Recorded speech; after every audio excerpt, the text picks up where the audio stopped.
बाढ़ की तैयारी को लेकर विधायक की अध्यक्षता में समीक्षा बैठक। प्रभावित पंचायतों को प्राथमिकता देने का निर्देश।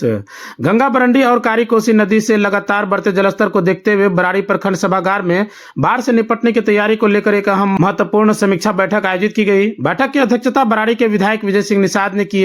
बैठक में संभावित बाढ़ के खतरे को निपटने के लिए अधिकारियों और जनप्रतिनिधियों के साथ गहन विचार विमर्श किया गया।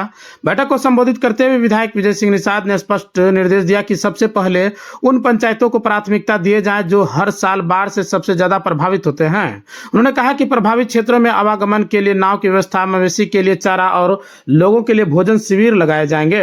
पीड़ित परिवारों के लिए राहत सामग्री की व्यवस्था अंचल कार्यालय में कर दी गई है। जरूरतमंद स्थानों पर शुद्ध पेयजल के लिए चापाकल लगाए जाएंगे। मेडिकल कैंप और अस्थायी शौचालय की व्यवस्था की जाएगी। विधायक ने कहा कि इस बार जीआर राशि की सूची में किसी भी पीड़ित का नाम नहीं छूटेगा और किसी भी तरह की गड़बड़ी बर्दाश्त नहीं की जाएगी। इस मौके पर अंचलाधिकारी मनीष कुमार, बीडीओ धीरेन्द्र कुमार धीरज, नगर पंचायत की मुख्य पार्षद बबीता कुमारी यादव, बीपीआरओ राजकुमार सिंह समेत कई अधिकारी और सभी पंचायत के मुखिया व जनप्रतिनिधि मौजूद रहे। बराड़ी विधानसभा अंतर्गत बराड़ी प्रखंड में बाढ़ के पूर्व की आज बैठक रखी गई थी। बैठक में हमारे नगर पंचायत के चेयरमैन, सभी मुखियागण, सभी पदाधिकारी और सीओ साहब के नेतृत्व में एक बैठक रखी गई है। क्योंकि पिछले बार हम लोगों ने अच्छा काम किया था और उसके बल हम लोग बाढ़ पे काम किया। बाढ़ इस बार भी आ गई है और नेपाल से भी जो अत्यधिक पानी आने की संभावना है, तो बाढ़ के पूर्व लोग बैठक कर लिए, सारी तैयारी कर ली गई है। सभी मुखिया जी से, सभी वार्ड मेंबर से अपने अपने पंचायतों की समस्या, अपने अपने बातों को रखा है कि हमको कितने नाव चाहिए, हमको कितना कम्युनिटी किचन चाहिए, कितने शौचालय चाहिए, वहाँ पर चापाकल की व्यवस्था है, गैस की दवा, पशु चारा की व्यवस्था है। ये सारी चीज लोगों ने अपने अपने पंचायतों की बात रखी है। सब बातों का बिंदुवार पदाधिकारीगण या सीओ साहब के लिख लिया गया है। ऐसा लिखित विश्वास है जो बात कहा गया है या जो रिकॉर्ड लिखा गया है वो अच्छा सा हम लोग पालन करेंगे। और पूर्व के भांति भी हम लोग थोड़ा काम किए हैं। हम लोग सारा नज़र अभी बात पर रखे हुए हैं। बाढ़ अभी घरों में आता है, अभी तो खेत खलियान में पानी आ गया है, लेकिन एक पंचायत हमारा मुर्गा शांतपुर है जहाँ पे पानी आ गया है। हम लोग हमारे नाव चालू कर दिए हैं, आवश्यकता पड़ने पर अधिक नाव भी हम लोग चालू करेंगे। अभी हमारे पास 55 नाव है।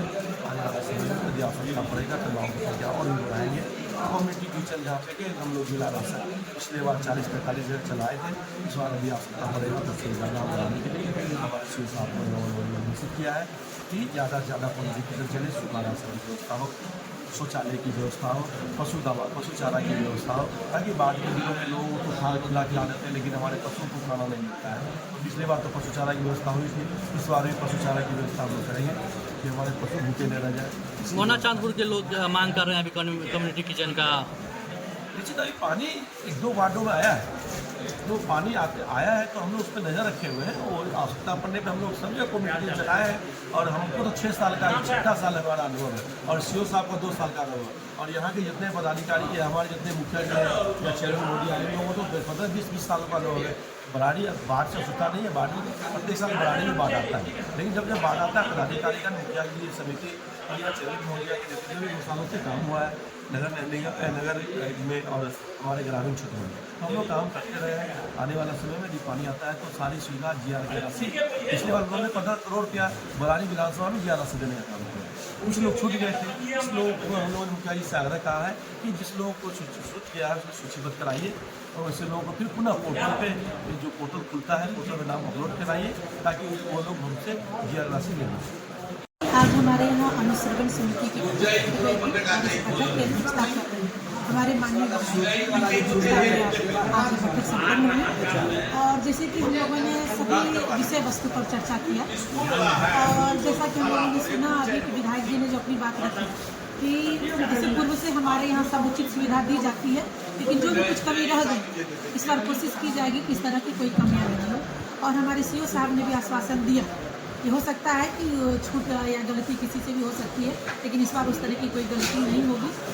और जहाँ तक कि हम लोग जान रहे हैं कि सरकार का भी कहना होता है कि सरकार के यहाँ खजाने की कमी नहीं है, सरकार के यहाँ खजाने की भी कमी नहीं है और सरकार कह रही है कि उस खजाने पे पहला अधिकार बाढ़ जैसे आपदा का है। तो जब सरकार दे रही है तो फिर हम लोगों को कहीं भी इस तरह से कोताही बरतने की कोई ज़रूरत नहीं है। और जिस तरह से आश्वासन दिए उस पर अगर हम लोग खड़े उतरे तो वाकई हमारी जनता को कहीं किसी तरह की दिक्कत नहीं होगी। और जैसे हम लोगों ने बैठक में बात रखा, हम लोगों ने सुना कि इंसान के साथ साथ हम लोगों ने जानवरों की भी चिंता की, जानवरों का भी समुचित रहने का, खाने का सब सुविधा किया गया है और इसी पे चर्चा हुई और इस चर्चा को हम लोग देखते हैं आने वाले बाढ़ जैसी विभीषिका में कितना हम लोग खरे उतर पाते हैं। सुतारा में ही मिशन स्कूल सीबीएसई नई दिल्ली से 10+2 मान्यता प्राप्त आवासीय विद्यालय विगत 16 वर्षों से आपके बच्चों को शिक्षा, खेल, विज्ञान, तकनीकी और संस्कृति में समृद्ध कर रहा है। कटिहार जिले के सुरेश्वर नगर देवीपुर कुर्सेला समेली में स्थित हमारा 10 एकड़ का हरा भरा परिसर ऐसा वातावरण देता है जहां विद्यार्थी सिर्फ किताबों में नहीं हर क्षेत्र में आगे बढ़ता है। और अब एक बड़ी खुशखबरी, सुतारा प्राइवेट ITI में भी एडमिशन शुरू हो गया है। 10वीं के बाद करियर की सीधी शुरुआत यहीं आपके अपने कैंपस में। अगर आप भी अपने बच्चों का सर्वांगीण विकास चाहते हैं तो जुड़िए सुतारा में ही मिशन स्कूल से। नए सत्र के लिए नामांकन प्रारंभ है। कक्षा नर्सरी से 9वीं तक, 11वीं और ITI के लिए। अधिक जानकारी व फॉर्म के लिए आज ही विद्यालय कार्यालय से संपर्क करें। सुतारा में ही मिशन स्कूल, जहां निर्माण होता है कल का सुनहरा भविष्य।